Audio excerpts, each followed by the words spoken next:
Hi guys, मेरा नाम है साहिल खन्ना और आज की वीडियो शुरू करते हैं। सबसे पहली न्यूज़ है लेंसकार्ट की।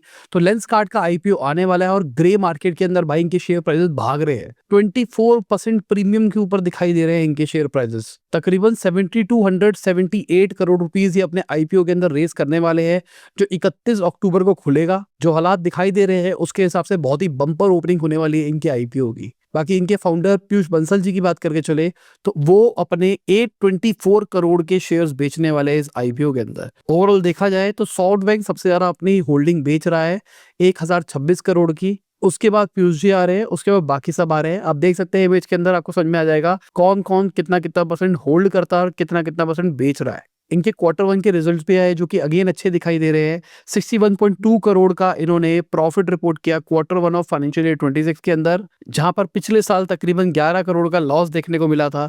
यहां पर इनका रेवेन्यू फ्रॉम ऑपरेशंस ऑलमोस्ट 25% से बढ़ता हुआ दिखाई दिया है। प्रॉफिट बिफोर टैक्स की बात करके चले तो 75.9 करोड़ पे है भाई। एबिटा 336.6 करोड़ के ऊपर। तो कहीं ना कहीं ये एक और पॉजिटिव सिग्नल है जो अगेन इनके आईपीओ की ग्रोथ में देखने को मिलेगा। बाकी मिल्की मिस्ट का भी आईपीओ अप्रूव हो गया है। 2035 करोड़ रुपीस वो रेस कर रहे हैं, जिसमें 750 करोड़ रुपया डेट रीपेमेंट के लिए डायरेक्टली जाने वाला है। बाकी एक्सपेंशन और मॉडर्नाइजेशन के ऊपर जाएगा और बाकी चीजों की डेवलपमेंट के ऊपर जाएगा। मेरे को इनके बारे में नहीं पता है। आपने क्या इनका प्रोडक्ट यूज किया है नहीं किया है कमेंट सेक्शन में बताना।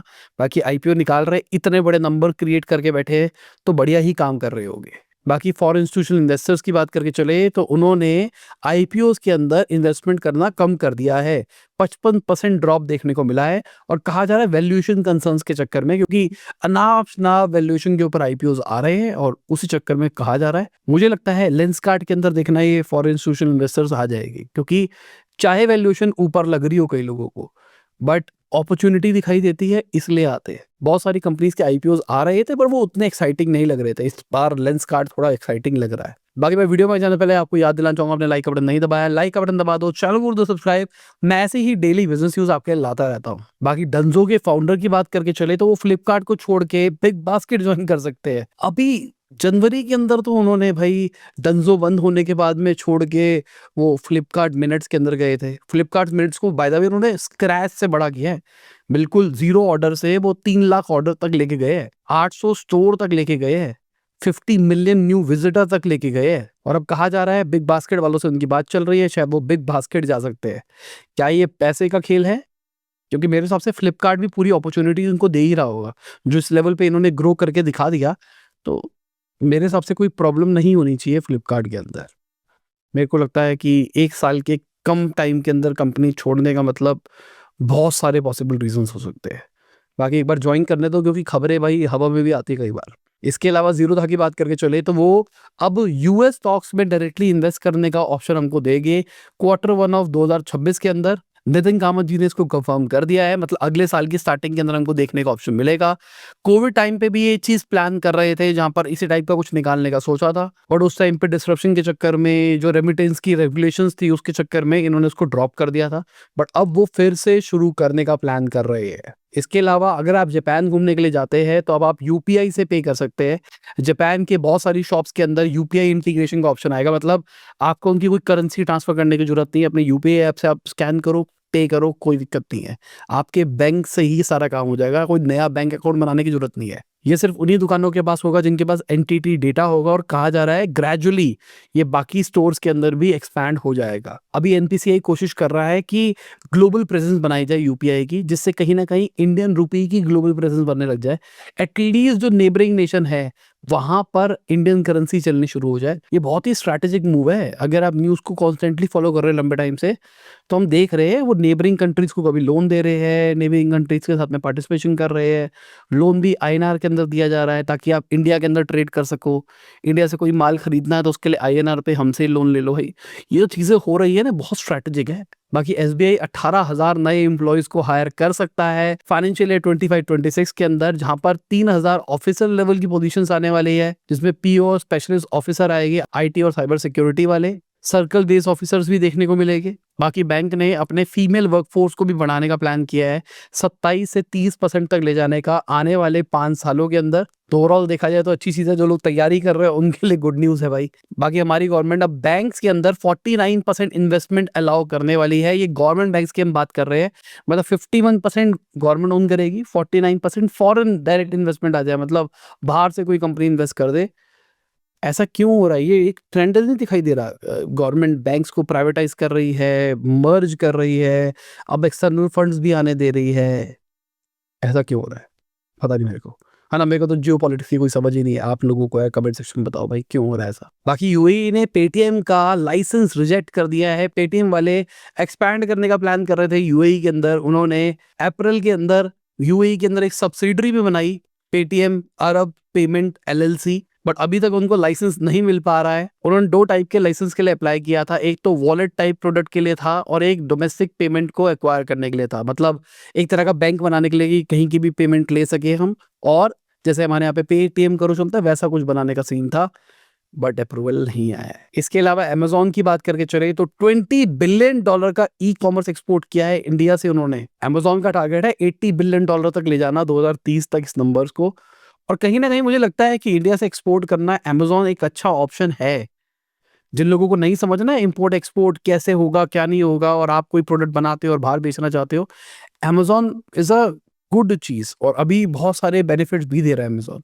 हमने ना एक वीडियो बनाई थी, वर्कशॉप करी थी, बेसिकली यूट्यूब पे फ्री है। अगर आपकी कोई मैन्युफैक्चरिंग या छोटी फैसिलिटी है और आप चाहते हो एक्सपोर्ट करना अमेजोन के थ्रू, तो उस वीडियो को देखना, उसमें हमने सब कुछ समझाया है। अगर आप अमेजोन के बारे में एबीसीडी भी नहीं आता तो हमने एक वो 10 घंटे वाली वर्कशॉप कर रखी है। भाई अगर पैसे कमाने थोड़े से तो देखना पड़ेगा, मैं पैसे तो मांग नहीं रहा आपसे। वीडियो देखोगे, उससे सीखोगे और उसको ही अप्लाई करोगे, तो वो 10 घंटे वाली वीडियो देख लेना, उससे आपको ज़्यादा बेटर समझ में आएगा। ऋषि के साथ की थी हमने, तो उसमें हमने पूरा डिटेल में अमेजोन समझाया है, कैसे प्रोडक्ट अपलोड करना, क्या नहीं करना। दूसरी वाली जो वीडियो है उसके अंदर हमने बात करी है इंटरनेशनली कैसे बेच रहा है।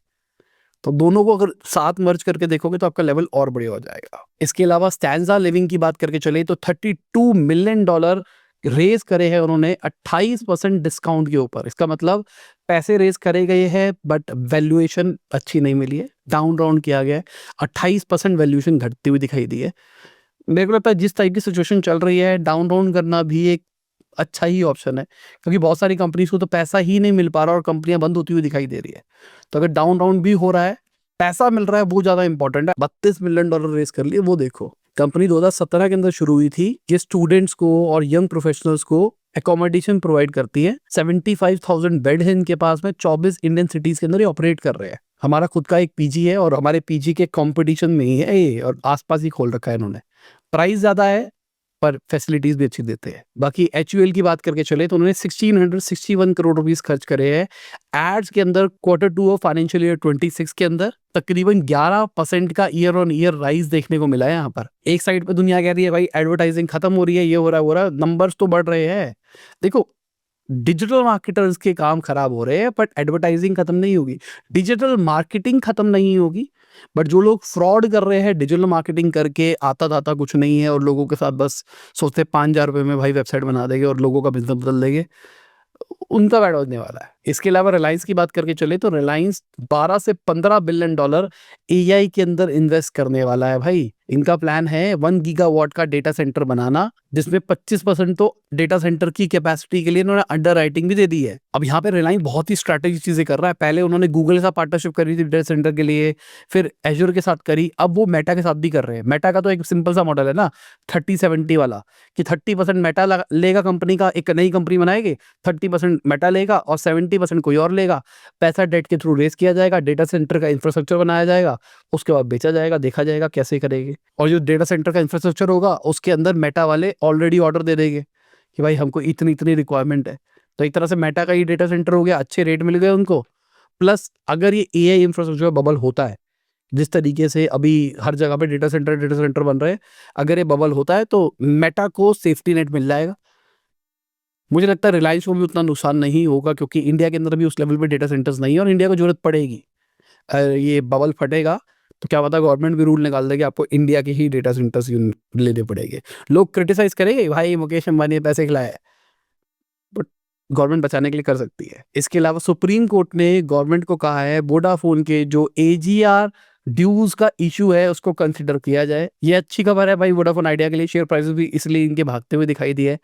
49% गवर्नमेंट ओन करती है वोडाफोन आइडिया के इस टाइम पे, और सुप्रीम कोर्ट ने शायद तभी बोला है, और गवर्नमेंट भी शायद तभी सोच रही है कि वोडाफोन आइडिया को बस बचाया जाए। एक तो होल्डिंग है, प्लस बहुत सारे लोग वोडाफोन आइडिया यूज कर रहे हैं, प्लस गवर्नमेंट नहीं चाहती ड्यूपोली बन जाए। ये ना हो खाली एयरटेल और जियो ही मार्केट के अंदर राज कर रहे हैं। अगली खबर भाई पाकिस्तान की है। पाकिस्तान का डेट बढ़ता हुआ दिखाई दे रहा है। इनका जो टोटल डेट है वो $286 बिलियन के ऊपर पहुंच गया है फाइनेंशियल ईयर 25 के अंदर। 13% इंक्रीज है अगर प्रीवियस ईयर से बात करके चले तो। मैं कह रहा हूँ पूरे देश की जमीन भी बेच देंगे तो ये पैसा नहीं होगा इनका। ठीक है भाई, चलो जैसा चल रहा है चलने दो। बाकी जो डेट टू जीडीपी रेशियो है वो बढ़ता हुआ दिखाई दिया है, 70% पे पहुंच गया फाइनेंशियल ईयर 25 के अंदर। जो डोमेस्टिक डेट है वो भी 15% ईयर ऑन ईयर बढ़ता हुआ दिखाई दिया है। एक्सटर्नल डेट 16% बढ़ता हुआ दिखाई दिया है ईयर ऑन ईयर। और सबसे बड़ी बात यह है 84% जो पाकिस्तान का एक्सटर्नल डेट है वो फेडरल गवर्नमेंट ओन करती है, 16% बाकियों के पास में है। इसका मतलब ये है जो इन्होंने मेजर एक्सटर्नल डेट ले रखा है वो गवर्नमेंट या इस टाइप की गवर्नमेंट ऑर्गेनाइजेशन वगैरह से ले रखा है, तो कोई ना कोई तो कंट्रोल मांगेगा ही ना, तभी तो वहां पर खुदाई हो रही है ऑयल के लिए। इसके अलावा मार्केट की बात करके चले तो मार्केट पॉजिटिव देखने को मिली है। सबसे पहली चीज इंडिया चाइना के रिलेशनशिप इंप्रूव होते हुए दिखाई दे रहे हैं। इंडिया यूएस के भी कुछ चीजें सही होती हुई दिखाई दे रही है। यूएस का सीपीआई डेटा जो आया है उसके हिसाब से लग रहा है कि भाई फेडरल कट देखने को मिलेंगे। डोमेस्टिक मार्केट भी ठीक ठाक दिखाई दी है दिवाली के बाद में। बाकी आप देख लो कौन रहा ऊपर कौन रहा नीचे। और इसी के साथ में हमारी आज की न्यूज खत्म होती है। उम्मीद करता हूं आपको मजा होगा।